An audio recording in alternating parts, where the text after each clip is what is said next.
So welcome to Southampton University. Well, as you can see from what I'm wearing, we're working in sterile laboratory conditions here for this experiment to show the antimicrobial qualities of copper.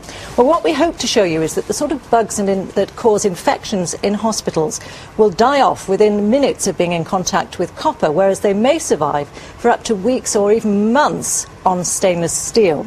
Well, what are the implications of this? Well, the statistics are terrifying. 7 million people around the world are affected by healthcare-associated infections. 37,000 people die in Europe alone. That's as many people as die on the roads. And 100,000 people die in the States. So you can see it's a huge, huge issue.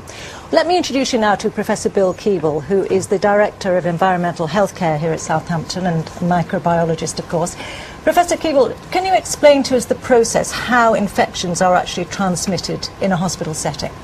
Well, we know, for example, that 80% of all infections are spread by touch. And for example, a contaminated hand will contaminate at least another 7 touch surfaces if you just go sequentially from there. So does that mean then that what the surface is made of can make a difference?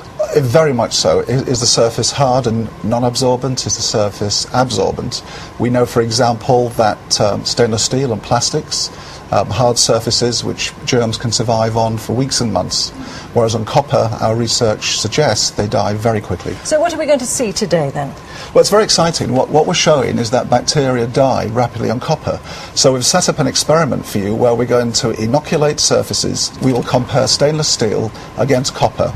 And hopefully what we can show you is that the bacteria will survive very well on stainless steel, but using a special dye system, we will show that they die very quickly on copper. Well, let's get the experiment started.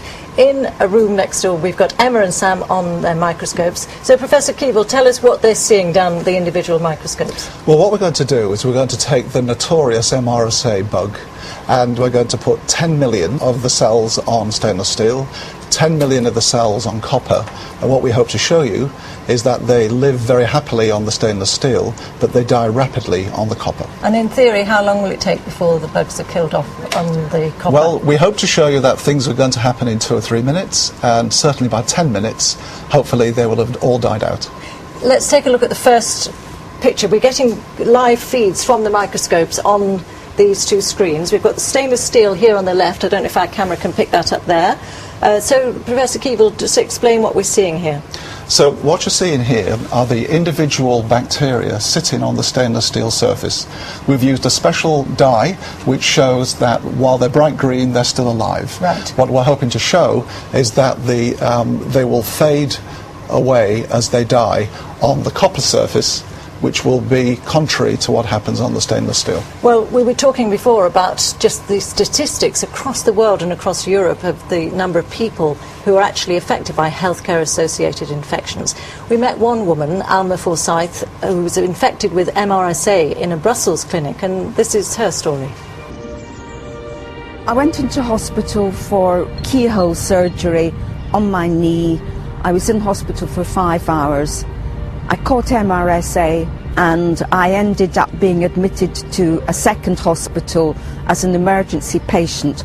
I was really afraid that I might lose my leg. Friends were afraid that I might even lose my life.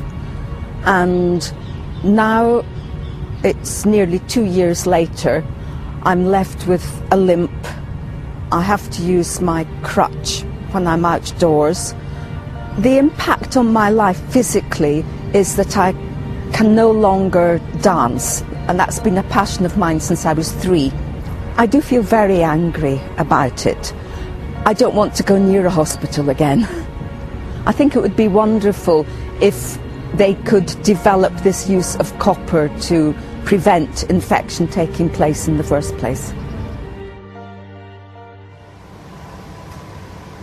So it's just 2 minutes into the experiment. Let's take a look at the screens that are linked to those microscopes and see what difference we can see at this point. So, Professor Keeble, talk us through what you see.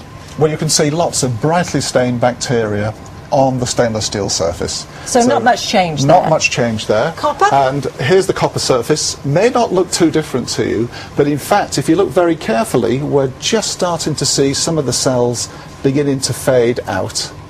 So these would be the first signs that they're starting to die on copper. So it's incredibly quick. Yes. Well, in fact, there was a very interesting trial carried out at Selly Oak Hospital in Birmingham, here in the UK, where all the fixtures and fittings in one ward were replaced with copper, so things like this door handle and the light switches. And in fact, germs were reduced by more than 90%, as we heard from Professor Tom Elliott, who is consultant microbiologist for the Birmingham hospitals. We've talked about agents in the past, cleaning agents like chlorine, cleaning agents like hydrogen peroxide, which have an effect, an immediate effect, but not a long-lasting effect, like the copper. And we have shown that the copper, in our study, has an effect for months. And this is a very exciting finding, an unexpected finding, that perhaps copper will give us its advantage in keeping surfaces clean and enabling us to perhaps challenge infections further. So we're now coming up to 6 minutes into the experiment, and let's have a look at our screens again. So, stainless steel, Professor Keevil, a lot of microbes there. Yes, you can see they're still as bright as at the start of the experiment. So And no copper? infect. And on this one you can see they're even paler. So very few cells surviving now on the copper surface, even though we put 10 million on there to start with. Now, what is the scientific process that's happening here? How are these bugs being killed off? Well, we're starting to understand that copper works by multiple means, and it shuts down the cell's biochemistry and physiology. We'll be coming up to 9 minutes now. Let's look at the screens linked to those microscopes. And this is stainless steel, and Professor Keevil still looking full of MRSA microbes. Yes, they're still surviving very nicely on the stainless steel. When you say very nicely, how long will they stay there for now? Oh, they could be there for days or weeks. Days or weeks. Let's Yes. look at copper. Well, I think now we're struggling to see anything on this image, showing that the bacteria have all died off on the copper surface. And does it have to be pure copper, in fact, or can it be an alloy? No, a range of alloys, including brass, work very nicely to kill MRSA and other of the superbugs. And in fact, these alloys have now been approved as antimicrobial surfaces by a US government agency. Well, Professor Keevil, thank you very much indeed. Some incredibly impressive results there, much quicker than I expected. In fact, there are quite a number of hospitals around the world now who are starting to install copper in their wards to try to deal with this real problem of hospital-acquired infections. Perhaps more when these sort of results start to filter through. Really interesting results. So, from me here in Southampton University, from Emma and Sam on the microscopes, and from Professor Keevil, goodbye, and thank you very much for watching.